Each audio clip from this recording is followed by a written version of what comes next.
কারো ক্যান্সার দেখে যদি এই দোয়াটা আপনি বিশ্বাসের সাথে পড়েন, জীবনে কোনোদিন ক্যান্সার রোগে আক্রান্ত হবে না। অন্যের বিপদ যদি দেখেন, এটার জন্য একটা দোয়া আছে। অনেক সময় আমরা দেখি হাসপাতালে ক্যান্সারের 3rd স্টেজে চলে গেছে, লোকটা হ্যাংলা হয়ে চিকন হয়ে হায়রে কি কষ্ট পায়, দেখি না? বিষ্ণু বলে একটা দোয়া যদি কেউ অন্যের কোনো বিপদ দেখে পড়ে, ওই বিপদ তার জীবনে কখনো আসবে না। শুনবেন? শোনার আগ্রহ আছে?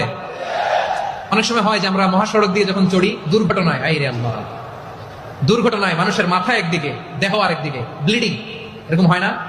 আল্লাহ তুমি হেফাজত করো। বিশ্বনবী বলেন এই দুর্ঘটনা দেখে কেউ যদি এই দোয়াটা পড়ে, তার জীবনে সে কোনোদিন এরকম অ্যাক্সিডেন্টের সম্মুখীন হবে না। শুনবেন?